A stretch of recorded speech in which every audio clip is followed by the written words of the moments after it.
अस्सलाम वालेकुम स्टूडेंट्स। आज हम सॉल्व करेंगे क्लास 9 केमिस्ट्री के 2025 के फर्स्ट एनुअल पेपर के एमसीक्यूज़। सिर्फ आंसर्स नहीं बताऊंगा बल्कि हर एक की लॉजिक भी समझाऊंगा ताकि अगर एग्जाम में क्वेश्चन घुमा फिरा कर आए तो आप कंफ्यूज ना हो। चलें स्टार्ट करते हैं। Question number 1। Measure the concentration of a particular solution through titration is related with एस्ट्रोकेमिस्ट्री, analytical chemistry, geochemistry या ऑर्गेनिक केमिस्ट्री। देखें, टाइट्रेशन एक ऐसी टेक्निक है जिससे हम किसी चीज़ की क्वांटिटी मिकदार मालूम करते हैं। आसान अल्फाज में, adding solution of known concentration slowly into another unknown solution until they react completely. जैसे इस पिक्चर में ग्रीन कलर में टाइट्रेंट है जो कि एक नोन सोल्यूशन है, जबकि फ्लास्क में अननोन सोल्यूशन है जिसे एनालाइट कहते हैं। जब टाइट्रेंट को ऊपर से नीचे ड्रॉप बाय ड्रॉप आने देंगे तो एक टाइम आएगा कि नीचे फ्लास्क में रिएक्शन कंप्लीट हो जाएगा और कलर चेंज हो जाएगा। तो केमिस्ट्री की वो ब्रांच जो सेपरेशन और क्वांटिफिकेशन काउंटिंग से डील करे उसे हम एनालिटिकल केमिस्ट्री कहते हैं। लफ्ज़ एनालिसिस से निकला है। So option B is the right choice. बाकी ऑप्शंस क्यों गलत हैं?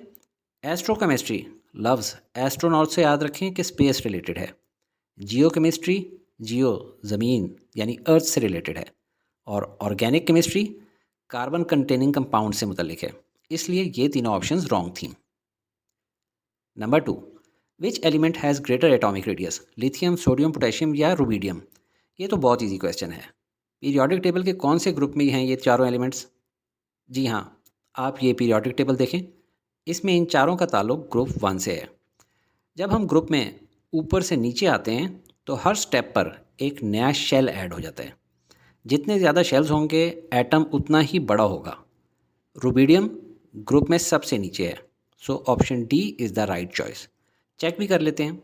जैसे लिथियम के 2 शेल्स हैं, सोडियम के 3 शेल्स हैं, पोटेशियम में 4 शेल्स हैं, रुबीडियम में 5 शेल्स। तो इसका रेडियस भी सबसे ज़्यादा है।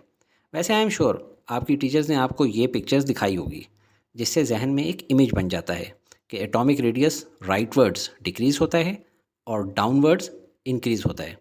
ये भी भूल जाएं जल्दी में तो स्नोबॉल रूल याद रखें कि ऊपर से किसी स्नोबॉल को नीचे की तरफ फेंकें तो नीचे आते आते बहुत बड़ा बॉल बन जाता है, साइज़ इंक्रीज़ कर जाता है।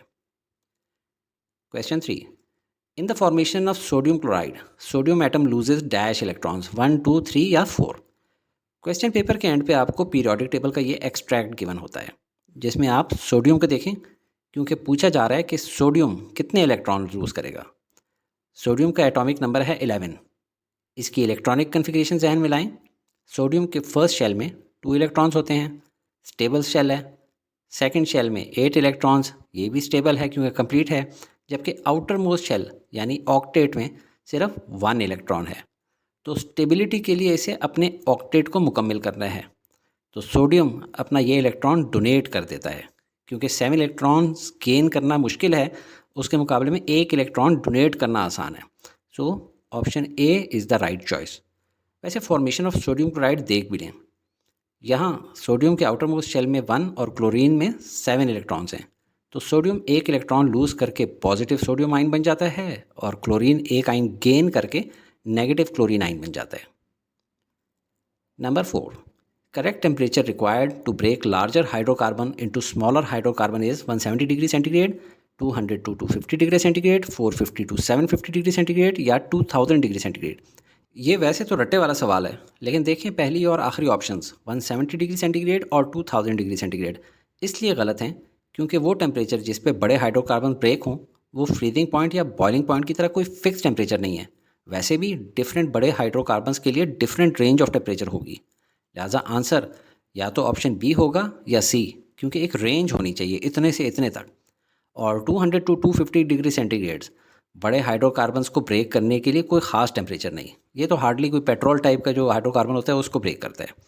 लार्ज हाइड्रोकार्बन्स को क्रैक करने यानी तोड़ना कोई बच्चों का खेल नहीं है। इसके लिए इतनी गर्मी चाहिए है कि लोहा भी लाल हो जाए। इसलिए option C 450 to 750 degree centigrade is the right choice. Question 5। The oxidation number of aluminium is -3, 0, +1 या +3? ऑक्सीडेशन नंबर से मुराद है कि वो एटम इलेक्ट्रॉन्स लूज़ या गेन करने के बाद क्या बन जाता है। वो यहीं आयन के ऊपर लिखा होता है और यही इसका आंसर है। Option D is the right choice.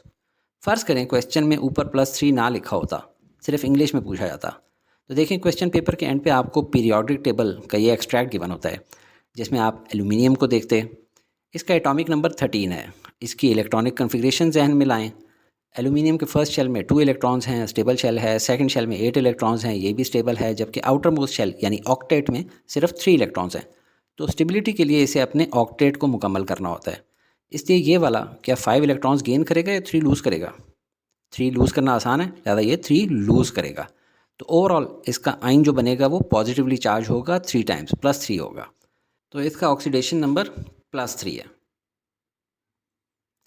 Number 6, atomic number in iron 56 Fe26 is 13, 26, 30 या 56। किसी भी एलिमेंट को लिखने का ये फॉर्मेट होता है। नीचे वाला Z एटॉमिक नंबर बताता है जो कि नंबर ऑफ़ प्रोटॉन्स होते हैं, और ऊपर वाला A मास नंबर बताता है जो कि प्रोटॉन्स और न्यूट्रॉन्स का कंबाइंड सम होता है। तो हमारे केस में नीचे 26 लिखा हुआ है, so atomic number is 26। Option B is the right choice. वैसे ये 30 क्या है? 56 - 20 = 30 होता है, जो कि नंबर ऑफ़ न्यूट्रॉन्स होते हैं इन nucleus. Number 7, mass of 4 moles of hydrogen gas H2 is 8 gram, 4 gram, 2 gram, 1 gram. Question paper के एंड पे आपको पीरियोडिक टेबल का ये एक्सट्रैक्ट गिवन होता है। इसमें आप हाइड्रोजन एटम को देखें।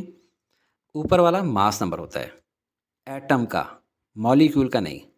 सो हाइड्रोजन का एटॉमिक मास है 1, जबकि क्वेश्चन में हाइड्रोजन गैस H2 मॉलिक्यूल है, एटम नहीं। इसलिए मॉलिक्यूलर मास होगा 2, क्योंकि 2 एटम से बनता है। इसी मॉलिक्यूलर मास को इन शॉर्ट मोलर मास भी कहते हैं। अब ये फार्मूला भी आपको MCQ शीट पे गिवन है। आपको क्वेश्चन में नंबर ऑफ़ मोल्स गिवन है 4, मोलर मास आपने फाइंड कर लिया है पीरियोडिक टेबल की मदद से।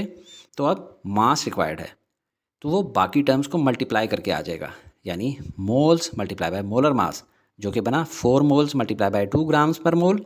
आंसर आया 8 grams. So option A is the right choice. Number 8, the given element belongs to group 35Cl17। ये क्लोरीन है। वैसे तो आपको रट्टा लगा होना चाहिए कि फ्लोरीन, क्लोरीन, ब्रोमीन, आयोडीन, एस्टेटीन ये हैलोजेंस हैं, ग्रुप 7A के अंदर होते हैं। पर अगर याद ना हो तो आप क्वेश्चन में given shell wise electronic configuration को देखें। Outer most shell, third shell को देखें। इसमें इलेक्ट्रॉन्स कितने हैं? 2 + 5 यानी 7। तो यहाँ से हमें पता चला कि क्लोरीन ग्रुप 7A का एलिमेंट है। So option C is the right choice. Number 9, identify the unsaturated hydrocarbon. हमने अनसैचुरेटेड हाइड्रोकार्बन ढूंढना है। इसके लिए हम इनकी मॉलिक्यूलर ज्योमेट्री शेप्स देखते हैं। ये पहला वाला CH3 to CH3 है, सेकंड वन CH4 है, नेक्स्ट CH2 to CH2 है, और लास्ट वाला CH3, CH2 और CH3। सैचुरेटेड अनसैचुरेटेड को पहचानने के लिए एक ट्रिक याद रखें। सिंगल बॉन्ड के S से याद रखें सैचुरेटेड, जबकि डबल बॉन्ड हो या ट्रिपल बॉन्ड हो वो अनसैचुरेटेड होते हैं। तो यहाँ पे डबल बॉन्ड है जो कि अनसैचुरेटेड की निशानी है। So option C is the right choice. आप यहाँ डायरेक्ट भी देखकर पहचान सकते थे क्योंकि डबल बॉन्ड नज़र आ रही है। वैसे अगर पिक्चर ना गिवन हो, इनके नाम गिवन हो, तो फिर कैसे पहचानेंगे? देखें, जिनके नाम प्लेन के वर्ड्स के वज़न के ऊपर होते हैं, जैसे ethane plain, methane plain, propane plain, तो ये सब सिंपल सिंगल बॉन्ड होते हैं, सैचुरेटेड। जबकि जिनके नाम में ईन आइन हो तो वो अनसैचुरेटेड होते हैं। 10, general formula of carboxylic acid is. Carboxylic acid भी एक फंक्शनल ग्रुप है। फंक्शनल ग्रुप कोई भी पूछा जा सकता है, लिहाजा इसको थोड़ा सा रिवाइज कर लें। पहले 4 फंक्शनल ग्रुप्स ए से शुरू हो रहे हैं, 5th सी से है और लास्ट के से है। ए वालों के नाम हैं alcohol, aldehydes, alkyl halides, amines. C से कार्बोक्सिलिक एसिड, ग्रैंडफादर टाइप का बड़ा सा नाम है। जबकि के से कीटोन, ऐसा जैसे कि कोई पिसा हो दोनों तरफ से। अल्कोहल के बीच में ओ है, इसलिए फंक्शनल ग्रुप की पहचान ओ है। सेकंड को फ़िलहाल छोड़ दें। हेलाइड्स लफ्ज़ हेलोजन से निकला है, तो तमाम हेलोजेंस की जगह हम लोग X लिख देते हैं। ए माइंस अमोनिया से निकला है जो कि NH3 थी, यहाँ ए माइन के लिए हम लोग NH2 यूज़ करते हैं। Carboxylic acid father of all, सबसे बड़ा फंक्शनल ग्रुप COOH। अब कीटोन और एल्डिहाइड का फ़र्क देखें। कीटोन में दोनों साइड्स पे अल्काइल रेडिकल होगा, जबकि बीच में CO होगा। जबकि एल्डिहाइड्स में एक साइड पे अल्काइल रेडिकल होगा, एक साइड पे हाइड्रोजन और बीच में CO। कीटोन की पहचान है बीच में CO, जबकि एल्डिहाइड को COH तो नहीं लिख सकते वरना अल्कोहल से कंफ्यूज हो जाएगा, इसके लिए CHO लिखेंगे। तो ये इसकी एग्जांपल्स हैं। R मीन्स अल्काइल रेडिकल, सो हमारी गिवन ऑप्शंस में कार्बोक्सिलिक एसिड का फंक्शनल ग्रुप मिल रहा है ऑप्शन C में। बाकी कौन कौन से हैं? ऑप्शन A है एल्डिहाइड, ऑप्शन B है, ये हमने यहाँ पे नहीं पढ़ा लेकिन इसका नाम होता है ईथर, जिसमें O के इधर भी अल्काइल रेडिकल और उधर भी अल्काइल रेडिकल, ये मैंने ऐसे याद रखा है। जबकि ऑप्शन D कीटोन है। Number 11, which acid डिसइंटीग्रेट्स marble buildings by forming acid rain. Basically पूछा ये जा रहा है कि कौन सा एसिड रेन के ज़रिए मार्बल बिल्डिंग्स को तबाह करता है, जैसे कि ताजमहल जैसे अच्छे मार्बल्स को भी ख़राब कर देता है। ऑप्शंस हैं H2SO4 जो कि है सल्फ्यूरिक एसिड, फिर है CaNO3 कैल्शियम नाइट्रेट जो कि एक सॉल्ट है, CaCO3 कैल्शियम कार्बोनेट जो कि ख़ुद मार्बल का नाम है, और लास्ट ऑप्शन है CaC2O4 कैल्शियम ऑक्सलेट, ये भी एक सॉल्ट है। इसी सॉल्ट की वजह से किडनीज़ ख़राब होती हैं।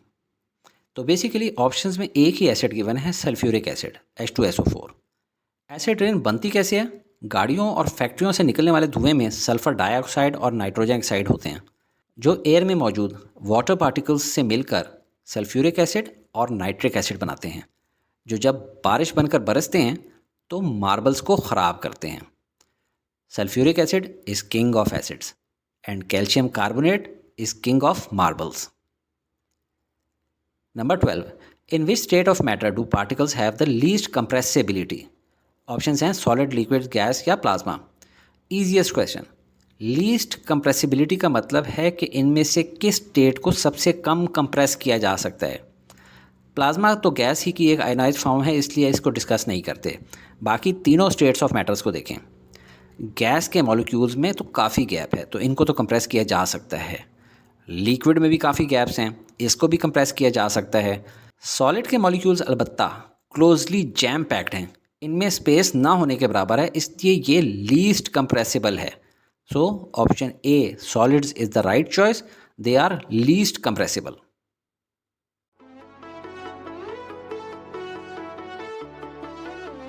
Study with me, a learning experience.